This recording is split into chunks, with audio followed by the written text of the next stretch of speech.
Okay. Now that we got that distraction out of the way, I can talk about this bad boy.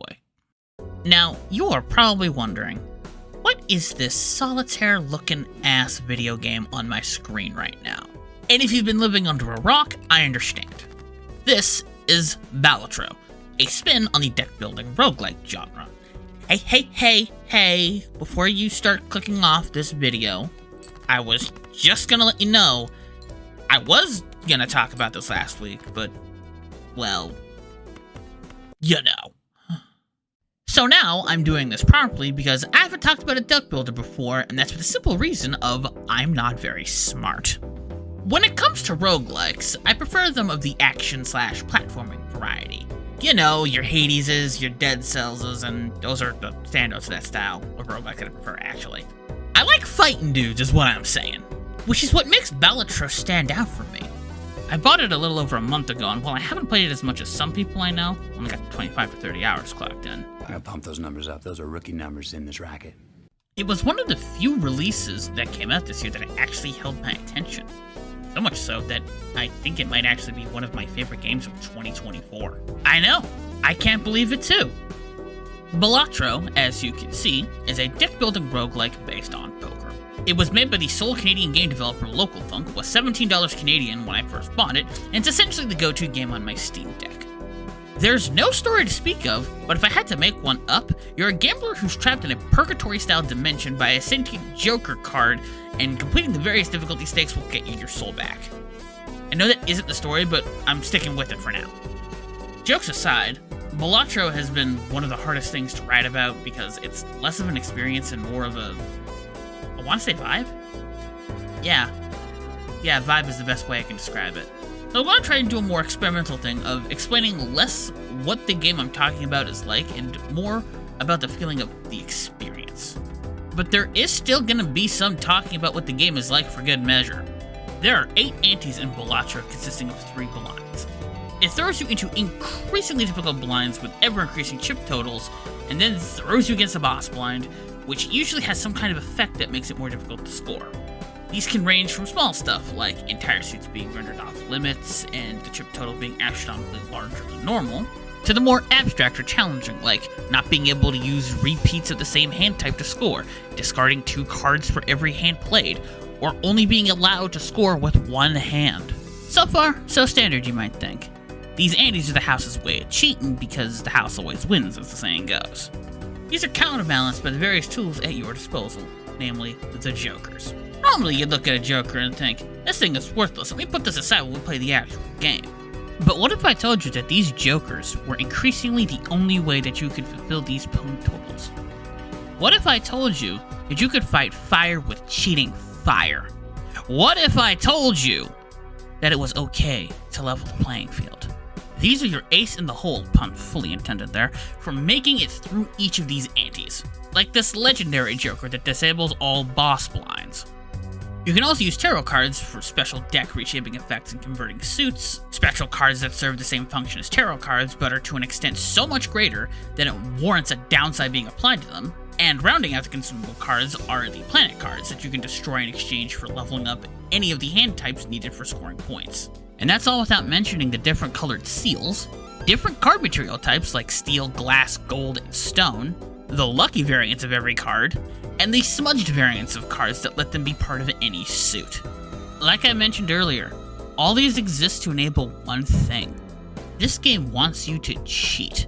It wants you to use its multiplier maths to humiliate it. Balatro wants you to stack the odds in your favor. It wants you to forge a deck so goddamn flush with cheating tactics that if you ever used it in an actual casino, the pit boss would have you thrown out.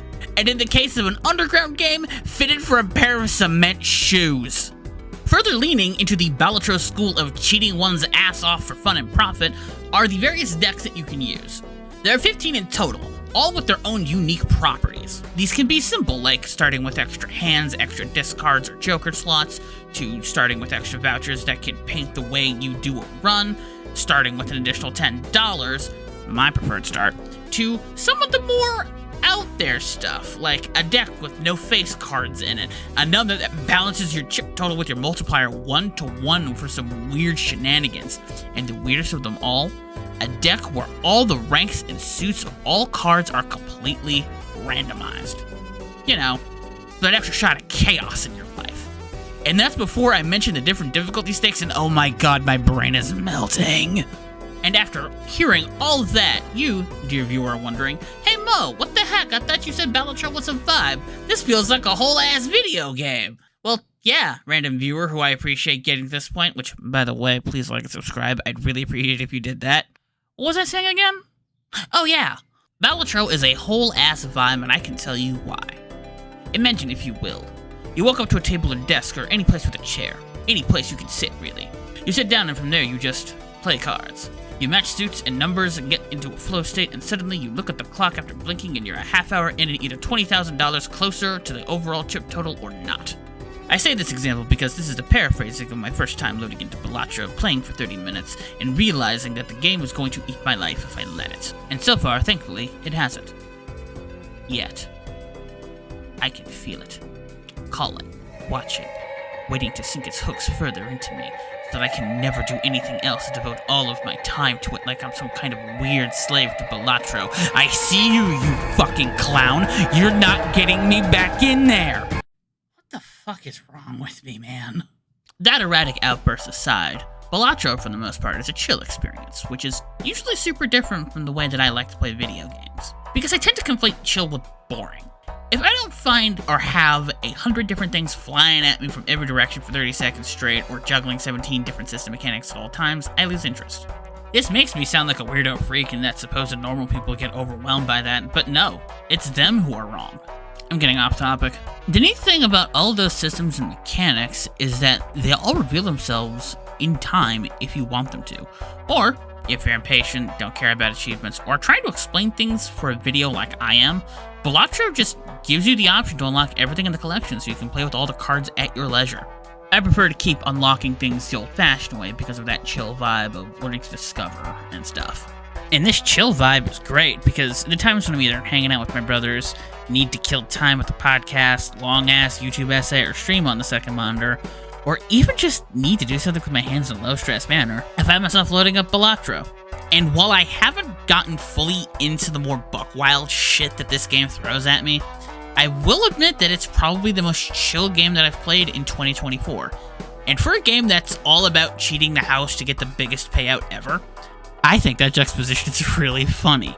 One last thing, I love the way this game looks and sounds. It's probably the only time I leave scanlines or the CRT option on because not only does it not give me a headache, but it also lends Balatro a nice video poker energy that ties into the chill vibes quite nicely. Plus, the entire soundtrack is this massive looping audio track that plays in different parts of the game, whether it's playing cards, shopping, opening packs, etc. You're gonna find something you like to listen to. If you like poker, don't feel like going to a casino, and have roughly your regional equivalent of $17 Canadian jangling around in your wallet, give Balatro a try. It's the most mellow I've ever been on a video game, and I love that about it. Even if that damn Joker smug aura keeps mocking me. But before I go, let me show you some things in this game real fast.